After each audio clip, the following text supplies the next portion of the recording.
everybody, it's me again, Grichuhin, with the Home Rehab Network.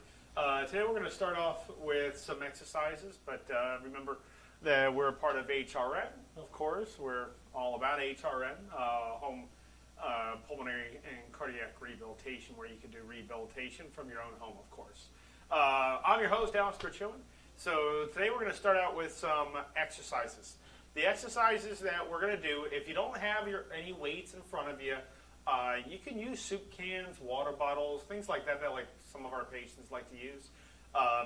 But if you have any weights, up to 5 pounds. I know these look heavy, but they're actually they're not as heavy as you think they are. But anyways, these are water bottles that have, of course, some water, not all the way tight, and I saw some leakage there. So we're going to take some weights, and we're going to work out some of our, good morning, Michelle. We're going to work out our biceps, okay? All right, so very first, we want to make sure that when we lift, we don't try to go super heavy. I know these look very large, but go with something that you can easily lift without much struggle. Like when somebody, let's say somebody can only lift 20 pounds, and they try to lift 21 pounds, they can't. 20 is their max. Then you obviously wouldn't start with the heaviest weight you can. You want to start with a lighter weight and slowly graduate yourself up. So in this case, I have two 5-pound weights. These are 5 pounds identical. So up to 5 pounds. So what I'm going to do is when I curl, okay, when I curl, I'm going to flex my wrist up, curl my wrist up as I come up. When I come back down, nice and relaxed. Okay? We're going to do about 15. You ready? Everyone, let's take a deep breath in. Exhale. Inhale. It's just to kind of start us off, nice and relaxed. Okay.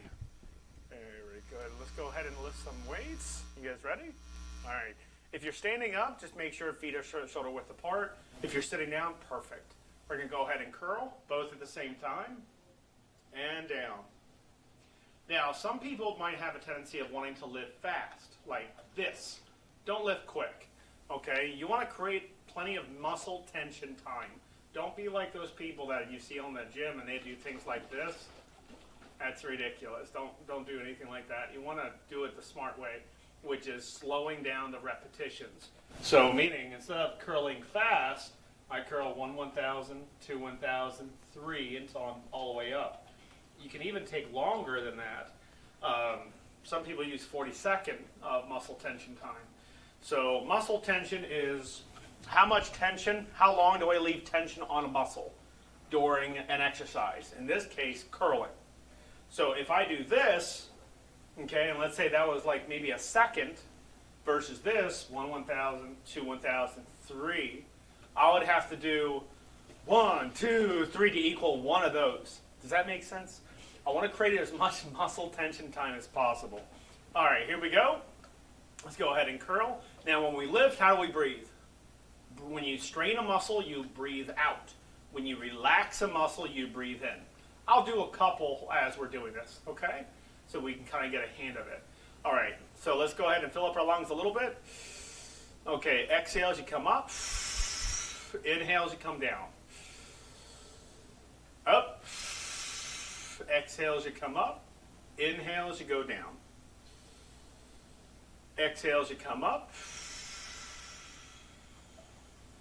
Inhale as you go down. Exhale as you come up. Inhale as you go down. Okay, now I'm going to switch it out a little bit. I'm going to curl one at a time. This time I'm going to curl. I'm not going to lift it like so. I'm going to curl it from the side. Okay, so I'm going to curl up. Flex the wrist up, down. Up, you exhale as you come up. Inhale as you go down. Okay, exhale as you come up. Inhale as you go down. Nice and slow, nothing fast. Exhale as you come up. Inhale as you go down. Exhale as you come up. Inhale as you go down. Good. Exhale as you come up. Inhale as you go down. Let's go both at the same time. Exhale as you come up. Inhale as you go down. Don't forget to not just concentrate on those muscles. Make sure we're concentrating on our breathing. That's what pulmonary rehab is supposed to be. It's not meant to just exercise your muscles, but also work out your lungs. Bring them up and down. Good. Bring them up. Exhale as you go down. Exhale as you come up. Inhale as you go down. Good. All right. Come up and down. Now, if you can, let's work out some of those deltoids, okay? Let's keep the weights to our side a little bit. What we're going to do is we're going to lift with our shoulders, not lift with our arms. Lift with your shoulders only and doing full rotations. Basically, they're shoulder shrugs. Lifting up and over. Up and over. Up and over. Up and over. Up and over. Up and over. Good. Up and over. Up and over. Now we're going to lean over just a little bit. Just a little bit. Watch how I do this. I'm going to lean over just a little bit. I'm going to grab my weights. I'm going to bring them up to shoulder height. I'm going to bring them back down. Okay? Here we go. Lift. We go up and come back down. Good. Lift up. Bring them up and down. Good. If you are standing, make sure your knees are slightly bent. Okay? Lift up and down. Lift up and down. Good. Don't forget to breathe. Exhale as you come up. Inhale as you go down. Exhale as you come up. Inhale as you go down. Good. Exhale as you come up. Inhale as you go down. Good. Let's sit up straight. Okay. Let's bring them up to shoulder height. Let's push up and down. Up. Exhale as you come up. Inhale as you go down. Exhale as you come up. Inhale as you go down. Exhale as you come up. Inhale as you go down. Good. Exhale as you come up. Inhale as you go down. Make sure you're filling up those lungs halfway at least. You know, filling up your lungs where you're seeing some shoulder rise. So if I breathe in shallow, you're not going to see a lot of shoulder rise. If I breathe a little bit deeper, you can literally see my chest rising. You want to be able to see some chest rise when you're exercising. Okay, let's come up and down. Come up and down. Come up and down. Very good. Now, if you want to work triceps out, those are the back part of your muscles. This is a bicep. Bottom of your arm is your triceps. You can lean over, okay, push out, and come back in. Push out, come back in. Push out, come back in. When you're working out those triceps, you want to make sure that when you're pushing out, you see how the muscle flexes? When I push out. Now, if I turn the back part of my hand, not the palm of my hand, if I turn the back part of my hand and move that out, you'll actually work at different muscle groups. Still the tricep, just a different part of your triceps. Push out, back in. Out, back in. So if I have it where the bottom part of my hand is pushing out, that'll also work a different tricep. Still triceps, but you have different muscles in there. It's not just one muscle.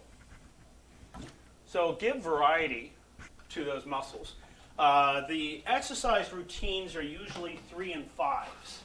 What I mean by that is 3 sets of 5 repetitions.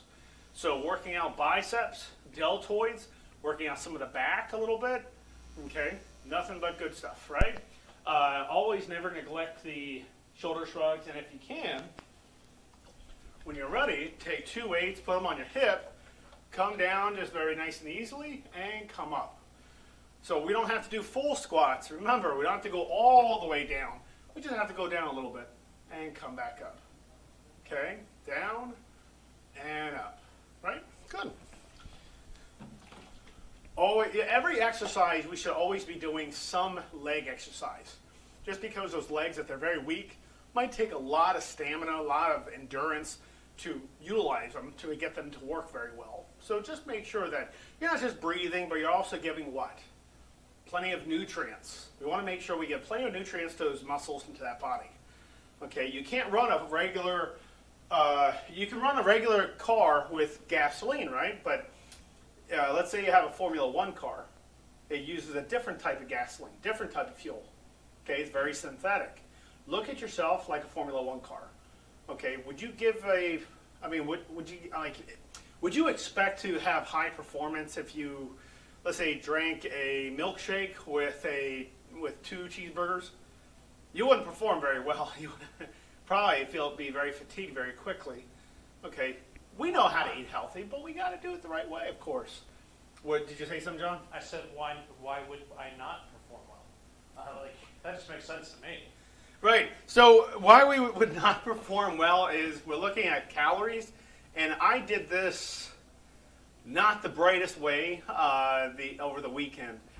My wife was out, and she went over to our other house, and so I was by myself at the house, and I took advantage of it, and I got 2 T-bone steaks and a whole thing of bacon and eggs. And I just wanted a big carnivorous meal. And I tell you, over the whole weekend, I felt horrible. Not because I ate a lot of red meat and I ate a lot of cholesterol and I ate a lot of calories, but it was too much red meat. It hiked up my blood pressure, of course, and I knew better, but I forgot I'm 45 now. I'm not back in my 20s, and my body can handle probably more when I was younger, but nowadays it's just a little different. So why is it not good? Because if you boost up your cholesterol and your calories too high, calories up high is not too big of a deal, but it just depends on how much is considered too high. Too much of anything can hurt you. You know, does anybody know the vitamins that if you take too much of, they become kind of toxic in your body? That's A, D, E, and K. Vitamins A, vitamins D, E, and K. Okay, so those vitamins, if we take too much of, can actually cause harm to us and cause us to feel a little unbalanced. Okay, always make sure that we have plenty of electrolytes, sodium chloride, salt. How much salt is too much? Does everyone know how much salt is too much? So 2 grams or less is good. 1.5 grams or less is better. What I consumed over the weekend that I definitely regretted afterwards was way too much salt, way too much cholesterol, way too much a lot of other things that was not good for me. And of course, I couldn't perform very well, meaning trying to go and exercise was too much of a problem. So now I'm kind of know not to do something like that. I couldn't help it. I saw a T-bone steak, and I was like, this is going to be the greatest dinner of my life. And it turned out that, everything was delicious, but the aftermath of afterwards was pretty bad. Hey, there's nothing wrong with enjoying a good T-bone steak. Yeah, that's what I was saying, but it was, it wasn't the greatest thing to do, but it is what it is. Okay, so today's topics, we're going to talk a little about air pollution. Is that correct? Correct. All right. Okay, so just remember to like and subscribe us on Instagram, Twitter, Facebook, and we have a lot of Facebook groups, especially the Delta V group. If you have a chance to go, if you're on Facebook, just type in Delta V, and don't forget to follow us on there, as well as My New Lungs and HRN. We're on YouTube, Instagram, Twitter, Facebook, and TikTok, and all that jazz. But anyways, so on March 30th, 2023, the American Lung Association released an article entitled "How Particle Pollutants Can Trap Someone with Asthma," where they interviewed Erica D., who suffered from a worsening case of asthma. In the article, she goes to tell what she experiences from her asthma and asthma flare-ups due to the air pollution. It does go on to explain how air pollution and other outside factors can influence her asthma and, of course, flare-ups. So, particle pollutants. refers to a mix of tiny solid and liquid particles that are in the air that we breathe. These particles can be inhaled deeply into our lungs, potentially causing serious health problems. Particle pollutions come from many sources, include factories, power plants, motor vehicles, equipment, weather, and wood-burning fireplaces, and wildfires. The smaller the particle, the higher the risk of harm. So there's a couple things to look at. Is in your home, first off, what prevents the, let's say, pollutant air to come into your home?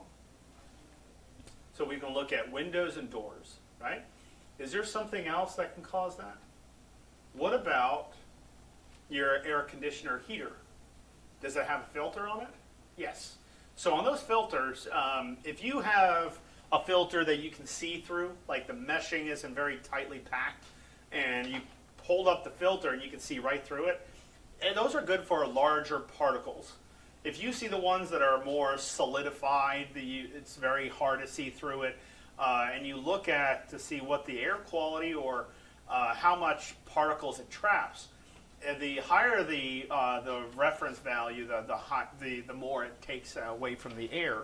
So, for instance, I put one of those because I suffer from allergies too, and my allergies, I have to say, have lightened up quite a bit because I started doing some of foods that have Dijon mustard. These are things that help reduce inflammatory responses. So if I have spicy foods to citrus fruits to Dijon mustard, anything that has a combination of that, or maybe just one of those ingredients, it's going to help out with especially like eucalyptus, it's going to help out with my allergies. And I have to say it did get reduced quite a bit, but I still have to periodically take like Claritin or Benadryl. The only thing with Benadryl, it makes me very sleepy. And I find that with my animals too, that my dogs, they have allergies, grass allergies. And when they come in, they start gnawing at their paw. So the vet was saying, just give your pups Benadryl. And yeah, I've been doing it, and works very well. Knocks them out, but it works out really, really well. But anyways, these filters, as I hold up the meshing, how long do these filters last?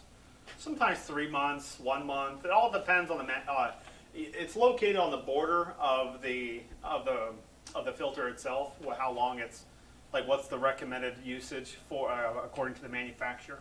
And some of them are 90 days, some of them are 30 days, some of them are 6 months. So it all depends on the filter that you have. Now, if we have, let's say you're in an area, a woodsy area, or an area that has a lot of trees around it, you might have a lot of pollen.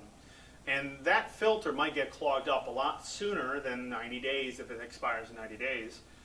It just depends on how long you're going to stay in. Like, how long are you going to be in your home for? If you're a person that stays in your home a lot, then probably the best thing you could do is actually, have a filter that's better suited for you, that can actually trap some of the pollen, if not most of it, and a lot of the other pollutant particles as well. Okay. Now, if anybody has any questions or anything like that, please write in the comment section. I'll be happy to address them. So I'll just keep going. Okay. So with respiratory muscle training, when we're doing respiratory muscle training, we have to understand our full repetition, right? What is it considered as full repetition? What is partial repetition? So you have 9 intercostal muscles you have to work out. So kind of look at it like your bicep in a sense. That's one muscle. You have to curl it all the way up. You don't want a partial repetition. You want to do full repetition, right? Same thing with breathing. If I breathe shallow, I might not be working all these ribs out and that diaphragm. I want to provide full reps, meaning I have to fill up my lungs all the way to 100% and exhale all the way out. Okay, so I'm doing respiratory muscle training. What other types of respiratory muscle trainings can we do?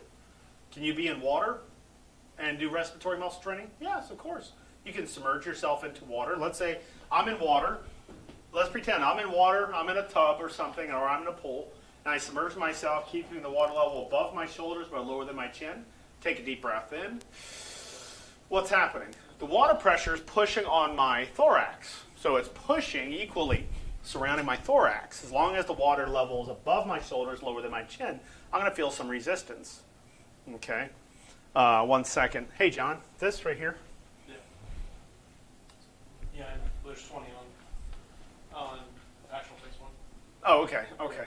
I just saw that. No, I just wanted to make sure. Don't worry about that. Okay.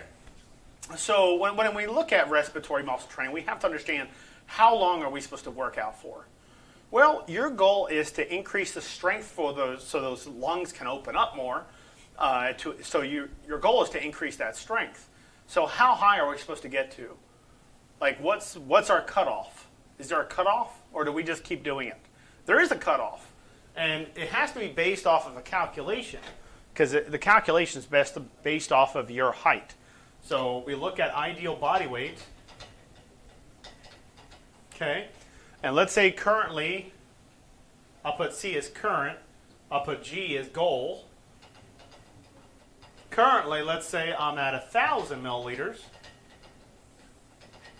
Okay, my goal is what would be my goal? What do you think my goal would be? Well, remember, it's based off of ideal body weight. So I'm 6 foot tall, and my ideal body weight would be 180 pounds. Now, I have to do this calculation where it's 65 milliliters per kilogram of ideal body weight. So 180 pounds, this is in kilograms, so I have to convert pounds to kilograms, and that's going to get, so I take 180 divided by 2.2 to put it into kilograms. That's going to give me 82 or 81.8. I just round up and say 82. So 82 kilograms multiplied by 65, and that's going to give me 5,330. That's my max. That's not necessarily my goal. That's my max. So how high am I supposed to get to? Am I supposed to hit my max? You should be able to, yeah. But let's say you can't. What would be your goal, your bare minimum? Would be half of that value. Half of that value. So let's make the math easy, and let's just say it's 5,000. Half of 5,000 is 2,500. Okay. Greater or equal to. So now we know my goal is to get to 2,500 or above. My current is very good, Pamela. My current is 1,000 milliliters, let's say. So if it's at 1,000, I'm going to keep doing respiratory muscle training until my muscles are strong enough to pull open more air into my lungs. You know, so if I can get 2,500 or above, then I'm good. That's my cutoff. But if I want to try to hit that goal, that other goal, which would be my max, it's not necessarily my goal, but I should be able to do something like that. I should be able to breathe that deep. Okay? Because that's what a human being should be breathing. Okay. All right. So remember, ideal body weight, your goal would be, this is based off of your height. So your goal would be half of your max, and then you want to write down your current value, which whatever you're doing on your incentive spirometer, that's in milliliters. So if it's 1,000, your goal is to 2,500, yeah, then obviously you want to increase those muscles, those intercostal muscles, to pour in more air into your lungs, you know, to drive more air into your lungs. Okay. Now, what types of changes will we be looking at when we're doing respiratory muscle training? Are we going to feel sore around our midsection for a little bit? Yes. What else would we feel? Would we feel a decrease in work of breathing? Well, that's something that's a little particular, that's a little different for each and every person. First, being out of breath is not necessarily a disease. Okay? Being completely out of breath, that's why that out of breath is so vague to understand. Because when somebody says, Alex, I'm out of breath, and I said, then how are you talking? Well, I'm not completely out of breath, but I'm having a heightening of work of breathing. I said, by doing what? Going upstairs. I said, well, you, me, and everybody else in this world. Oh, this is not lung disease? I said, no, why would it be lung disease? I said, as soon as somebody gets that that mental status that they have a lung disease, and the side effects of lung disease includes increased work of breathing, they're going to think every time that when he or she is a little hungry for air, they're going to think it's a lung problem, not because I'm out of shape. So we have to address that, right? Well, so if you're fixing out on your muscles, let's say I have somebody, which usually is the case, but let's say I have somebody that has a lot of, they have a very progressive disease that's getting worse overall, okay? And I get that person's lung functions back up, and I increase the surface area in the lungs, opening up the lungs a little bit more. Let's say I get that person's lungs back to square one, okay? Which a lot of times that always happens here. But let's just say, now that person, their lungs are functioning very well. Pulmonary function test shows gas exchange is not a problem anymore. Will the person still be a little winded going upstairs? Sure, if they're out of shape. Right? There was a patient I had, actually, technically, I still have this patient, and he was thinking that, and I understand the idea behind this, but he was thinking, let me just do respiratory muscle training to decrease and get rid of all my work of breathing. I was like, that's not realistic, because a heightening of work of breathing is just a body response to a heightening of CO2. That's all it is. So if I just work you out, let's say I'm talking to the gentleman, I'm talking to my patient. If I just work out your lungs, I still have the problem with my legs being out of shape. My arms and muscles are not very strong, and it's going to take a lot of energy to work out. Like going uphill might be still a problem because my legs are weak. And their legs are going to consume a lot more oxygen if they're weak, right? They're going to consume a lot more energy. So now I have to work out and work on endurance factors, like my endurance, my tolerance to exercise. Okay, so the worst thing you could do is to just work out respiratory muscles and neglect other exercises like cardiovascular, strength training, stress management, all these others, Tai Chi, yoga. I mean, you want to neglect everything because you think, if I fix the lungs, I'm not out of breath anymore. That doesn't make any sense because it's a CO2 response from your body when CO2 climbs. We just don't like our work of breathing getting too high, right? We just don't like our work of breathing getting so high where we can't even catch our breath at all. So it is a problem. Any exercises can also help. Anything that can increase your heartbeat at least by 10 beats can actually also help with histaminal reactions, like if you have allergies. Exercise does a very good job with that too. So if you look at exercise is a pretty good cure for a lot of things, diabetes, depression, COPD, but you have to know how to work the exercises, of course.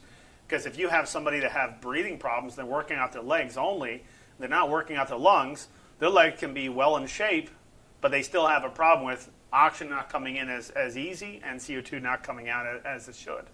So you got to fix the lungs up to at a good level. And that's what we usually do here at HRN is when I have a new patient or I have a group of patients, I will work out their lungs first. Because if I try to get those people to walk, they probably wouldn't do very well, right? So I fix up their lungs to a point where it's a lot easier, to breathe. And then the other exercise, like cardiovascular, will be a lot easier, right? Makes a lot of sense. No problem, Catherine. No problem at all. And by the way, if anybody has comments, questions, anything like that, don't hesitate. Just go ahead and write up in the comment section. I'll be happy to address any types of questions. Another thing is body mass index, RPE. All these are just technical jargons. That's all they are. Just all you have to really understand here is that the lungs have to be able to work. The heart has to work. The body has to work. If it doesn't work, then there's something preventing it from working well. Is it food-wise that's causing the problem? Like I brought up this question, and a lot of my class couldn't answer it. A lot of people in my class could not answer this question. I said, you have a patient, you have somebody who gets out of breath very, very quickly. eats only 1,000 calories, and nothing else, and that person just is completely out of breath every single time. Malnourished a little bit, meaning the person eats incredibly healthy, not taking in a lot of calories. Let's say the whole meal was the whole day was 1,000 calories. Why does the person get out of breath? Is it because of lungs? No, it's because the calorie intake was too low. You have nutrition, which is a very big part of recovery. You have to make sure you're consuming plenty of calories, plenty of proteins, and a lot of the other nutrients and amino acids and things like that, of course. In other words, they have absolutely zero energy. Yeah, if they have zero energy, how can they perform? It had nothing to do with the lungs. Just means that you just didn't consume enough calories. People that have lung disease, especially with people with COPD, need to increase their calories and what? Their proteins. You need to increase calories and proteins. Proteins are easy. You can go with fish, legumes, beans, peanut butter. Things that have protein. Tofu, chicken. As you see, I didn't mention red meat. Are you telling us red meat is not the best for you, Alex? Well, look at it this way. Red meat has the highest protein amount. But is it good for you? No. It's not necessarily good for you. Once in a blue moon, it's not bad to have some red meat, but having red meat too often can actually heighten up your blood pressures, as what I did over the weekend, which I should not have done. Before we move on to Anita's question, which is breathing through an exacerbation, what about artificial protein, like protein shakes? Protein shakes work wonders. I know Dr. Shaw is working on a new protein shake that he's trying to get approved, and there's something called, what's it called? Pulmicort. That's what it's called. Pulmicort. It might be Pulmicort, but I'm pretty sure it's Pulmicort. It is Pulmicort. So there's a drink. It's a protein. It's like a Boost, but specifically made for people with lung disease. It's very expensive. I believe like a case is $50. It's very expensive. So Dr. Shaw said that those prices are just insane, and those people are trying to find something that can help them, and they're just having to spend so much money to do that. It's just absurd, it feels like. So he's making something where it's not as expensive, but it gives you the same amount of proteins and calories, just like the people that made those drinks. So not saying red meat is not a good meat. It's just something you don't want to have all the time, of course. Gotcha. And for me, I shouldn't be having it, and I barely ever have red meat. Over the weekend, it was just an idea. That wasn't the greatest idea, So yeah. As somebody who enjoys a good steak, I'm going to disagree with you, but yeah, hey, I enjoyed it. Trust me, but a couple hours later, didn't enjoy it. I took my blood pressure, and I saw it was like 156, and I'm usually always 120. So, and with blood pressure, what you look at is you have your systolic pressure, and you have your diastolic pressure. Okay, so you have your systolic and diastolic pressure. If you take your systolic and you subtract it by your diastolic, if it's higher than 25 millimeters of mercury, if it's greater or equal to, at least, if it's greater than that, then that's good. Are eggs a good source of protein? Eggs are a wonderful source of protein, Catherine. Very wonderful. Egg whites are very good also, yes. But so if I want to know if my blood pressure is good, 120/70 sounds like, oh, that sounds all right. I see it in the books and everything. But how do I know that's the right number? How do I know that's good? Because I take my systolic minus my diastolic if it's greater than 25. So what's 120 minus 70? 50. Is that greater than 25? Yes. So is that a good blood pressure? Of course it is. Okay. Do you consider pork red meat? I do not consider pork red meat. And that's because they didn't label it as red meat. The red meat is a little bit more bloody. Can't pork also raise your I know that ham's very salty, so like wouldn't that also raise your blood pressure a lot as well? It would, yeah, it can, no doubt. It can, especially if it's high in salt. Yes. Tuna fish, can't go wrong with tuna fish. Can't go wrong with any fish, really. But specifically tuna fish, yeah, can't go wrong with tuna fish. We did a tryout one time. I remember it was, the last name was Olson. It was a guy that I used to work with. And we did the tuna fish challenge thing. It wasn't really a thing back in the day, but it was something that we did, and we wanted to drop weight. And this is before I became a licensed practitioner. So for every meal, so we have 4 meals in the day. We eat majority just tuna fish, just a can of tuna fish by itself, and then on dinner or breakfast, we'll actually have a higher amount of calories coming in. But let's say brunch, lunch, snack, tuna fish. And we dropped weight pretty significantly. Same thing when we dropped sodas, like soda pops, like Coca-Colas, Pepsis, and stuff like that. When we dropped that out of our list of things that we were going to consume for the first 2 weeks, we felt miserable. But after the 2 weeks, we felt unbelievable. Like we were able to run like 2-3 miles without stopping, like no problem, and literally run, like not just like a jog. I'm talking about running, like going very fast. Do you think that's because of the sugar withdrawal? Yeah, the sugar and everything. It took everything out of our body. It was just fantastic. So, yes. To go back to Anita's question about breathing through an exacerbation, I also have one that's kind of related to it. In terms of if someone is stuck inside because of an exacerbation, because they're either afraid that air pollutants will cause it, or that they'll have an episode of an exacerbation episode while they're out and about and away from everything, what should they do? Well, first, if you're trying to breathe through an exacerbation is a heightening of current symptoms.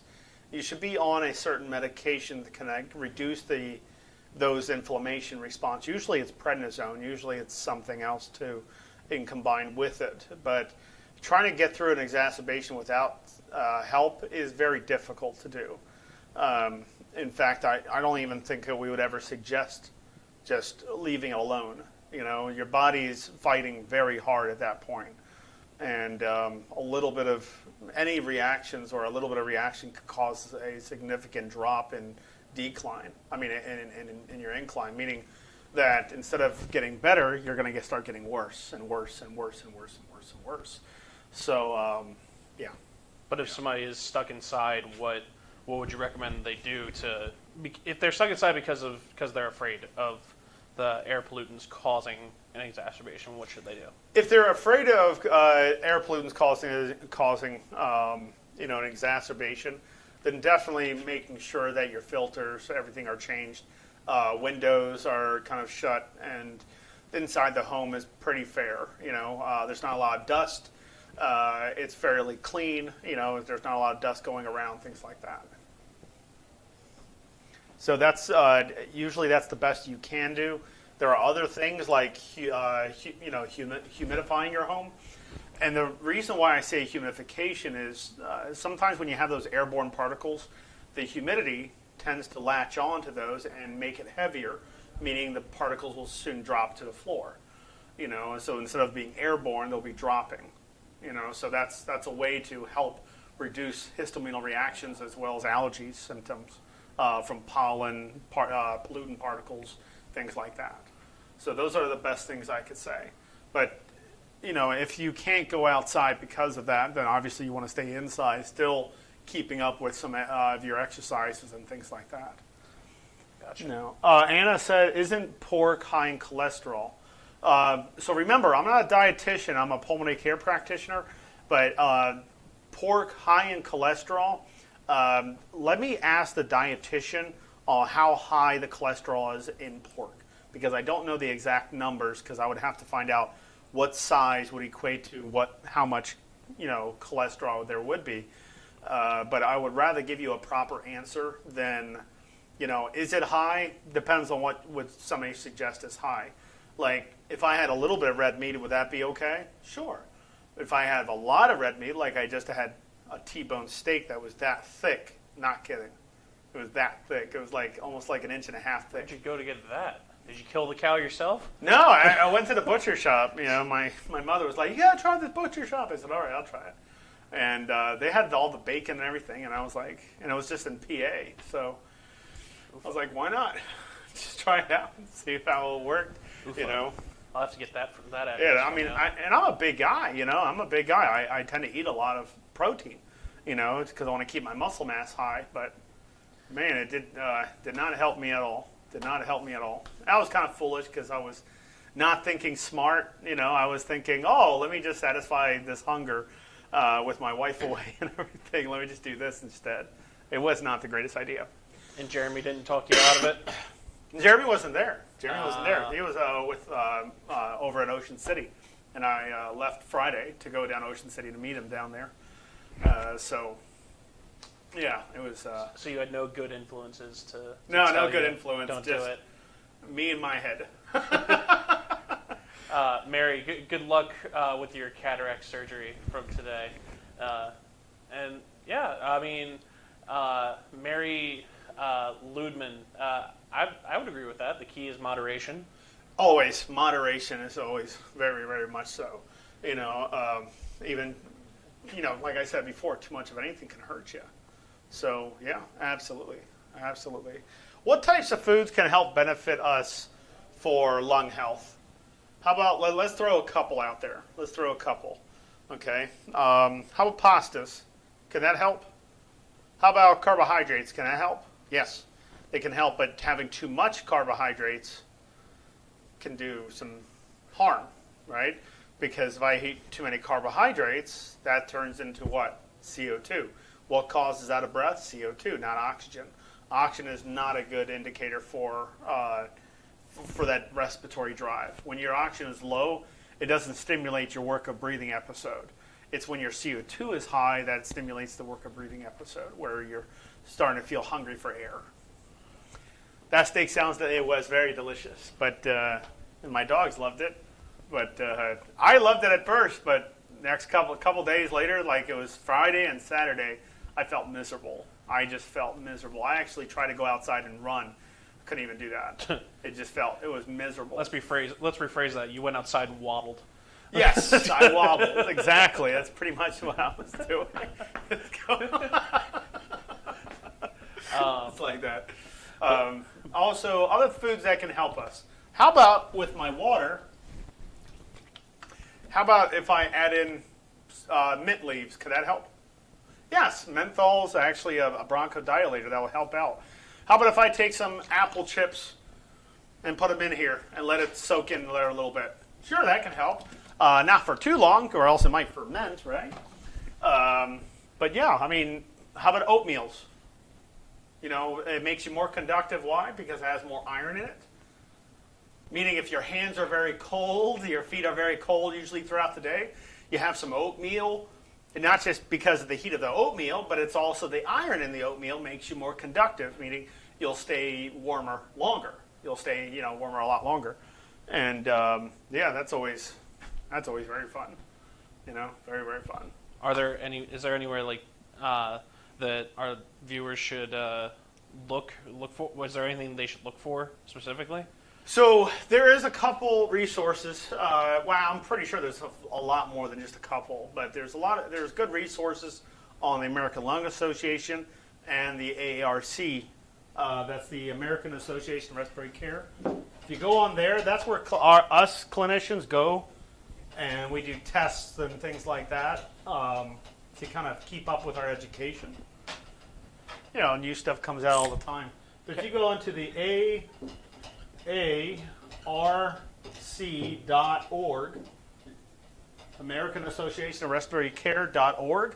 That's a good website to go to, and just type in dietary or meals, and it will come up on the search, and you'll have a lot of PDF files of, studied studied things, things that were studied with a large peer review. Another good one is American Lung Association. Catherine, Margie, are you guys talking about putting lemons and cucumbers in your water, or just in general? Yeah, cucumbers in the water actually enhances the water quite a bit. It makes it taste really good. Right, I know lemons do too, but I don't know if they're talking about just eating straight up cucumbers and lemons. I mean, lemons might be a little sour. Yeah, lemons can be a little sour. And also, like some grapefruit can actually do some harm with not just with your stomach, but the acidity can actually reverse or change and alter the medications. Some medications they can't have you consume grapefruits, even though grapefruits are great, but there are some medications that will alter the medication status. Really? Why is that?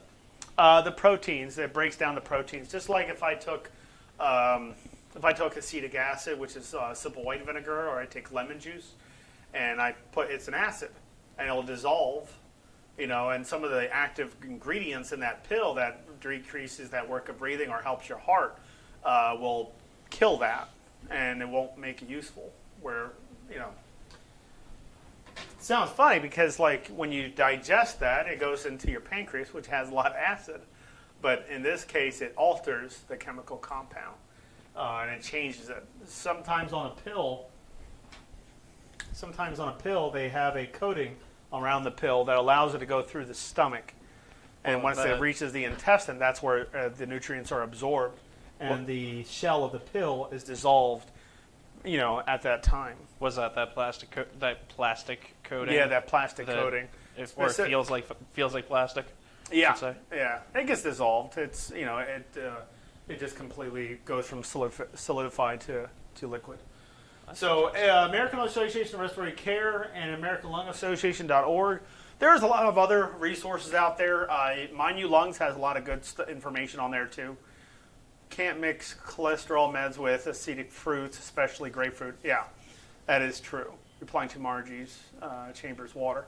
Margie is commenting on her the previous question of cucumbers in the water. Oh. Yeah. All right. So as far as foods, I know we can eat, but eating doesn't necessarily fix our problem all the time. We have to do exercises, right? I wish there was something we could just consume, and our lungs, heart, everything, our mental status is 100%. There is no pills or there's no foods that will do that per se. You have to work out. You have to get that heart rate up, get that blood pumping. So what does that do for your mentality if you're struggling with with your mental health in terms of exercise and eating right? What does that do? If you eat right, yes. Mental acuity is enhanced quite a bit. When somebody's doing respiratory muscle training, we usually see people have an acute taste of things. Meaning when they taste something, they nearly taste every ingredient inside there. Like it's very enhanced, their taste buds. The memory enhancement goes up because now there's plenty of oxygen going to the brain, and now the brain's working very well. With different foods and things like that, usually it takes about 2 weeks for it to start hitting you, really well. Meaning, like, let's say you're on a different type of shake in the morning. Let's say you're taking kale with dried. I'm talking about like a dried shake, where you dry powder and you add it to a liquid form to mix it all up. Put bananas and things like that. That's what I'm talking about. Like the protein powder we were talking about protein earlier. powders, but they're not protein. It's like there's like Evergreen or something, or Green Meals or something, and it's just a lot of. It's like 2 tablespoons is enough for a day, or 1 tablespoon per day. Those have a lot of stuff in there that's very good for you. But once I start consuming that, it'll take 2 weeks for me to start feeling the difference. So just as soon as I take it, I might get a placebo effect, like, oh, I feel great. Next day after I took that, I took it again, and I feel great. That might be a placebo effect. So you really don't see the effect until at least 2 weeks. Really you start seeing the big effect. Just like some antidepressants, like Wellbutrin. They don't start working right away. They take 2 weeks because you have to develop a therapeutic blood level in order for it to work. So there's that. Right, I know with Lexapro, I know that took 3 weeks to kick in. Yeah. But for Thursday, does anybody want me? Why don't we look on the comment sections on Thursday? What type of exercise do you guys want me to do with you guys on Thursday? Ooh. We can do deltoids. We can do respiratory muscle training, incentive spirometry, bronchial hygiene. We can do chest physiotherapy. Whatever you want to do. Anything you guys want to see? How would you work out those deltoids? Because aren't those right behind your? Aren't those like that muscular part right below your neck? Oh, never mind. No, that's Shoulders. Yeah, those are the shoulders. Oh, you're talking about sternocleidomastoid? That's that muscle right there. Yeah, that's the sternocleidomastoids right here. Those that big muscle on the side. So you work out delta V's? Yeah, we can work out delta V's. Can you guys do me a favor and grab some incentive spirometers? I have no problem with that. If you can get a delta V, just go to deltav.rehab to order a delta V, and yeah, I'll happy. Diaphragm. Yeah, we can do diaphragmatic breathing with a delta V. Yeah, we could do that, no problem. Yeah, so if you guys have your delta V ready for Thursday, I'll be happy to do that, no problem. All right? Yeah. All right, guys, well, that's it. Thank you very much for joining. Don't forget. Oh, by the way, we do have weights like this that we give to our patients. So if you join, you'll get one of these weights. Maybe two. It's one, actually. They are nifty water bottles, too. They are nifty. Yeah, a nice little grip on them, and plus you can use them as a weight. Okay? Anyways, I'll see you guys later. See you guys. Bye-bye.